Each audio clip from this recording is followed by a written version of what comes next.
forman parte de la noticia. El riesgo país sigue bajando. Hoy nos despertamos con 926 puntos de riesgo país. Bajó. Para hablar del tema, de esta baja de riesgo país, hemos invitado el día de hoy al doctor Byron San Miguel, analista político. Doctor San Miguel, buenos días y gracias por estar en Así Amaneció. Buenos días, un gusto estar con ustedes. Doctor, ¿qué significa que el país siga bajando el riesgo país en ese puntaje? ¿En qué lo beneficia? ¿Por qué debemos estar contentos y a qué cree usted que se debe? Bien, el riesgo país es un indicador que mide la probabilidad de que un país incumpla las obligaciones, ¿no es cierto?, de pago de deuda externa. Básicamente es eso. Es utilizado por inversionistas y organismos financieros para evaluar la estabilidad económica y la confianza en la capacidad de un país para pagar su deuda.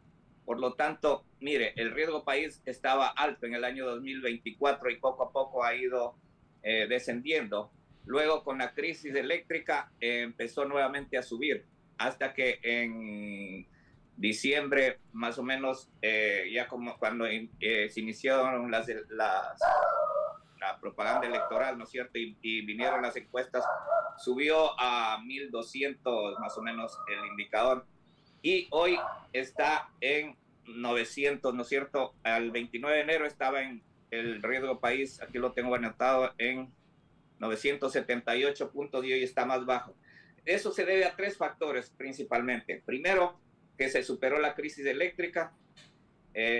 Segundo, que Daniel Noboa, eso importa también como en Estados Unidos cuando Donald Trump ganó las elecciones de acá. Daniel Noboa en todas las encuestas hay indicadores que va a continuar con su mandato.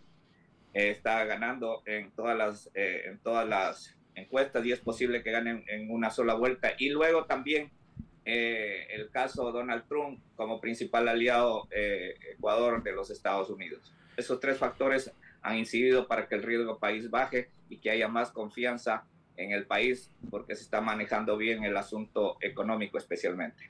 Doctor San Miguel, ¿qué gana Ecuador con este riesgo país? Es decir, ¿es más fácil que nos den un crédito multilateral si el riesgo país está bajando, aunque todavía estamos muy lejos de Perú y de Colombia, pero es un aliciente?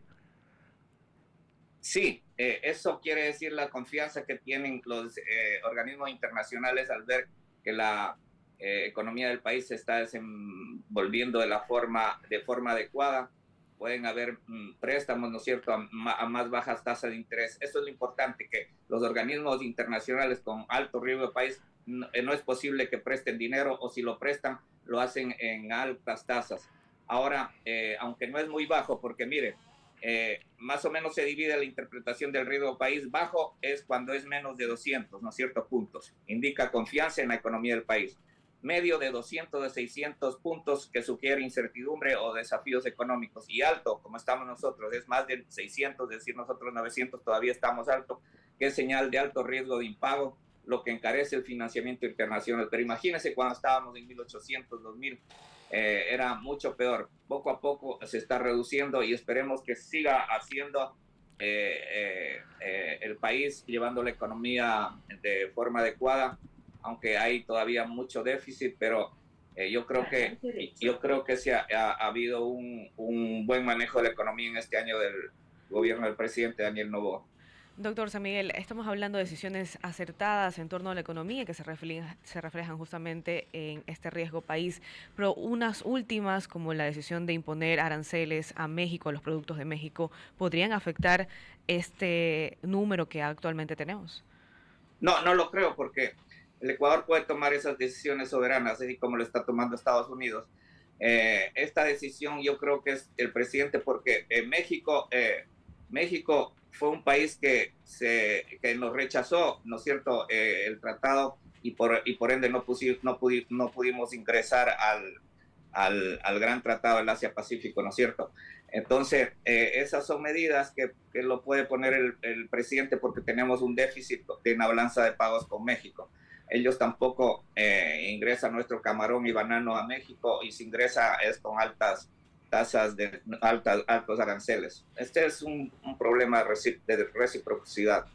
Al Yo mismo creo. tiempo, si hablamos de este riesgo país que es bastante vulnerable y que cambia bastante rápido, podemos decir que si hay una reelección, podemos mantener el mismo riesgo país y en el caso de que haya otra persona en el poder, ¿podría alterarse? Sí, depende. Los organismos internacionales estudian y ven qué política, ¿no es cierto?, o qué programa económico tiene tal o cual candidato, de qué tendencia es, y eso hace que el riesgo país suba o baja. Por ejemplo, hay confianza en el presidente Daniel Noboa como candidato, y por eso es uno de los indicadores que ha bajado el riesgo país.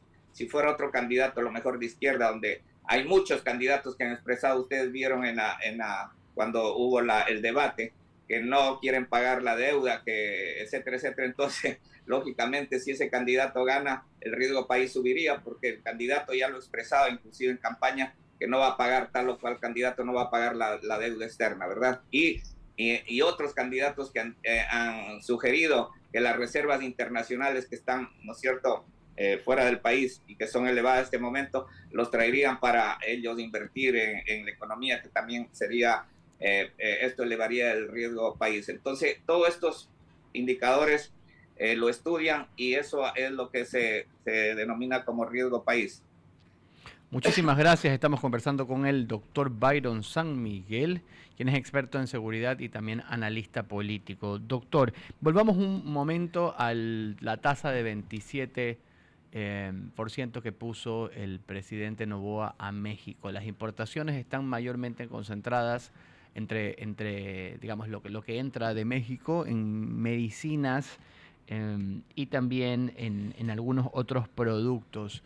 ¿Cuál es su lectura respecto de este tema, más allá de esta, digamos, polémica que se generó entre las declaraciones de la Presidente de México por el tema de, cuando hace alusión pues, al camarón ecuatoriano?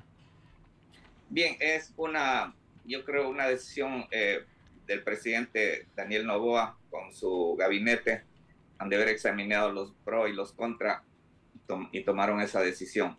Esa decisión es soberana del país. Yo creo que no va a afectar mucho, porque no tenemos muchas exportaciones hacia México. Les va a afectar mucho más a ellos, porque tienen mucho mayor exportaciones hacia el Ecuador. Y al subir los aranceles, a lo mejor los empresarios ecuatorianos podrán importar de otros países, ¿no es cierto? Porque no solo medicinas hay en México, hay en otros lugares, y a lo mejor estos con menos aranceles. Sin duda, sino que la medicina en México es quizás más barata que traerla de Alemania, por ejemplo.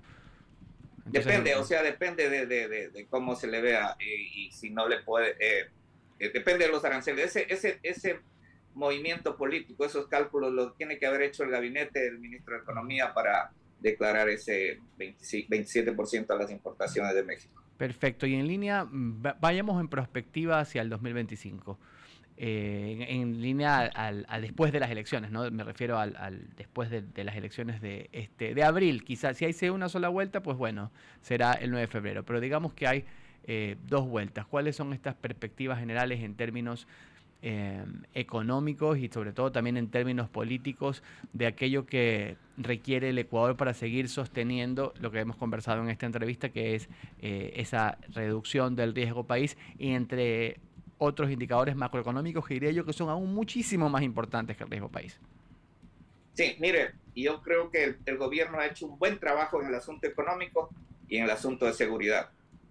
En el asunto económico, usted conoce y todos sabemos cómo entregó el gobierno de Guillermo Lasso la caja fiscal. No había dinero ni para pagar los sueldos. Entonces los jubilados estaban con miedo que ni el IES, ni el ISPA, ni el ISPOL paguen los sueldos, mejor dicho, las pensiones, y los sueldos también a los servidores públicos.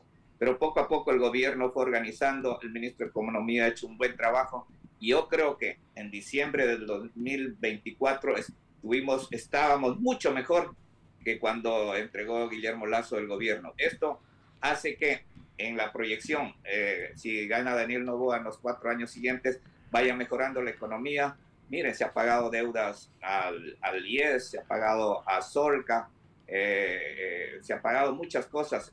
Subió el IVA, ¿no es cierto?, del 3% sin que haya problemas, ¿no es cierto?, en las calles, sin que haya agitadores sociales para equipar a Fuerzas Armadas y Policía. Sin haber plata, el presidente de todos lados ha sacado dinero y ha mantenido el país. Mire, el mismo hecho del problema eléctrico, también tuvo que sacar dinero donde sea para comprar, ¿no es cierto?, traer las barcazas, comprar generadores para provisión de energía, etcétera, etcétera. Es decir, a pesar de las muchas dificultades económicas que ha tenido el gobierno, lo ha hecho muy bien y estamos mejor en diciembre del 2024 que en diciembre del 2023. Por eso es que yo creo que todos los organismos internacionales y todos los analistas económicos ven con buenos ojos que el presidente siga 4 años más, porque las otras, la oposición, ¿qué es lo que dice? Quitar los impuestos, ¿no es cierto? Yo no sé cómo van a pagar, quitar el IVA, bajarle del 15 al 12%, otros candidatos dicen al 8%, quitar el impuesto a la salida de capitales, todos esos ingresos que tiene el país, no sé cómo van a resolver ellos, porque no hay dinero. O sea, la única forma de que el Estado tenga dinero es a través de impuestos o a través de deuda. Entonces, si bajan impuestos, tendríamos que endeudarnos más. Por eso es que el presidente, yo creo que está haciendo un buen trabajo y esperemos que pueda seguir gobernando los 4 años más para que la economía y la seguridad vayan por un mejor rumbo. Así es, esperemos, porque si le va bien al presidente, nos va bien a los ecuatorianos. Eso es lo más importante que tenemos que pensar como ecuatorianos. Son exactamente las 8 de la mañana con 52 minutos y queremos agradecer al doctor Byron San Miguel, experto en seguridad y analista político sobre el riesgo país. Muchas gracias a los radio escuchas. Saludos.